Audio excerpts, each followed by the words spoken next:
విజయవాడ పాయకాపురం రాధానగర్లో విషాద ఘటనలోనూ తల్లిదండ్రులు మానవత్వం చాటుకున్నారు. నెమ్మది ప్రశాంత్ కుమారుడు హర్షిత్ ప్రమాదవశాత్తు విద్యుత్ షాక్ గురై మృతి చెందారు. చిన్న వయసులోనే కుమారుడిని కోల్పోయిన తల్లిదండ్రులు తీవ్ర విషాదంలో మునిగిపోయారు. అయితే ఈ విషాద సమయంలో ఆసుపత్రి సిబ్బంది చేసిన అవగాహన ఆ తల్లిదండ్రుల్ని మరో గొప్ప నిర్ణయం తీసుకునేలా చేసింది.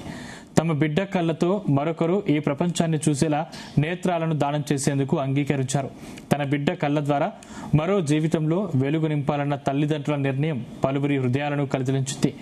తల్లిదండ్రుల గొప్ప మనసు సమాజానికి ఆదర్శంగా నిలుస్తుంది. దీనిపై మరింత సమాచారం మా ప్రతినిధి శివకుమార్ అందిస్తారు. సంవిధానం కన్నా అవయదానం అనేది ప్రతి ఒక్కరు కూడా చేయాలి అని ఎప్పుడు గతం నుండి చెప్పినా, మానవత్వానికి మరో రూపం అనేది అవయదానం. ఎందుకంటే ఒక మనిషి తన ప్రాణాన్ని విడిచి ఈ లోకాన్ని వదిలిన సమయంలో తన ఒక అవయవాలతో వేరే ఒక మనిషిలో చూసుకోవచ్చు ఎవరైనా సరే. అయితే ఇదే విజయవాడ నగరం అయితే 13 ఏళ్ల పిల్లోడు ఏదైతే హర్షిత్ అనే పిల్లోడు అయితే కరెంట్ షాక్ గురై మృతి చెందడం వల్ల తన తండ్రి ప్రశాంత్ గారు అయితే కూడా తన బిడ్డని ఇంకొక రూపంలో చూసుకుందామని కూడా కళ్ళు నేత్రదానం చేయడానికి అయితే ముందుకు వచ్చారు. ముఖ్యంగా వాళ్ళ ప్రశాంత్ గారు మాట్లాడారు. సార్, ముఖ్యంగా చూసుకుంటే కనుక మీ పిల్లోడికి మీ పిల్లోడికి మీకు ఒక బాండింగ్ అని తను మీరు మరోసారి చనిపోయిన ఒక బాధని మరొకరి కళ్ళల్లో చూసుకోవచ్చు ఆ నేత్రదానం వల్ల అనుకున్నారు. ఆ విధంగా ముందు రావడం గల కారణం చెప్పండి. వాడు నా ఫస్ట్ కిడ్. వాడు పుట్టాక నాకు జాబ్ పరంగా కానీ లేదా లైఫ్లో కొంచెం సెటిల్ అయ్యాను. వాడంటే మా ఇంట్లో అందరికి చాలా ఇష్టం. అలాగే వాడికి ఏదైనా అనుకున్నా చాలా ఈజీగా అవుతుంది, అంటే గ్రాండ్గా అవుతుంది. ఏదైనా చేయాలి అనుకున్నా. లాస్ట్ మంత్ వాడి బర్త్డే జరిగింది కూడా. అదే వాళ్ళ లాస్ట్ బర్త్డే అనుకుంటా, చాలా గ్రాండ్గా జరిగింది. అలాగే వాడి కళ్ళు వేరే వాళ్ళకి ఇస్తే ఆ కళ్ళు ఇంకా నలుగురిని చూసి, వాడిని చూసి కళ్ళు ఇంకా నలుగురిని చూస్తాయని అనిపించింది. అందుకే కళ్ళు ఇవ్వాలనుకున్నాను. ప్లస్ వాడి కళ్ళు ఇంకా ఈ లోకాన్ని చూడాలని అనిపించే నేను కళ్ళు ఇచ్చాను. అలాగే వేరే వాళ్ళు కూడా ఇలా ముందుకు వస్తే కళ్ళు లేని వాళ్ళందరూ కూడా చాలా హ్యాపీగా ఆ కళ్ళని వాడుకుంటారు అనుకుంటున్నాను. Thank you.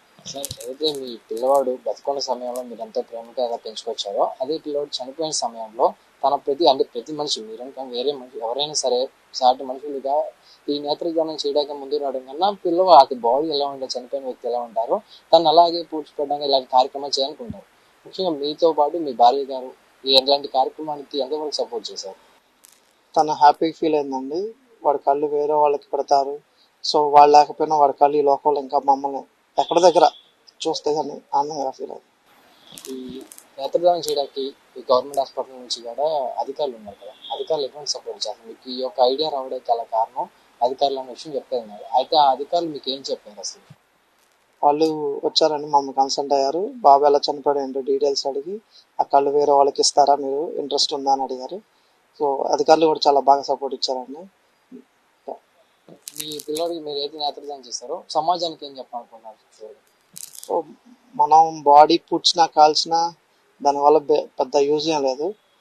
నా ఉద్దేశం ఏంటంటే ఇలాగా డొనేట్ చేస్తే మన శరీర భాగాలు వేరే వాళ్ళకి ఉపయోగపడడం అంటే చాలా అదృష్టం. అందరూ చేస్తే బాగుంటుంది. మొత్తంగా చూసుకుంటే కనుక ఒక మనిషి ప్రాణాలు విడిచిన తర్వాత తన ఒక అవయవాలను, తన ఏదైతే ఉంటుందో శరీరం మొత్తంలో దాన్ని ఏదో ఇలాగ పూడ్చిపెట్టి ఇలాంటి కార్యక్రమాలు చేయడం కంటే కూడా తన అవయవాలు వేరే వాళ్ళకి ఇచ్చుకుంటే కనుక మానవత్వం చాటుకోవచ్చు. మరో మనిషి ఏదైతే కనుక ఈ యొక్క శరీరం నుండి అవయవాలు ఏదైనా నేత్రదానం కావచ్చు, మిగతా దానికి ఏదైనా సరే ఆ కళ్ళతో మిగతా వాళ్ళ ప్రపంచాన్ని చూడడానికి వాళ్ళ అబ్బాయికి ఇంకో అవకాశం ఇచ్చినట్టుగా ఉంటుందని చెప్పిన పరిస్థితి. కెమెరా మహేష్తో శివకుమార్, జీ తెలుగు, విజయవాడ.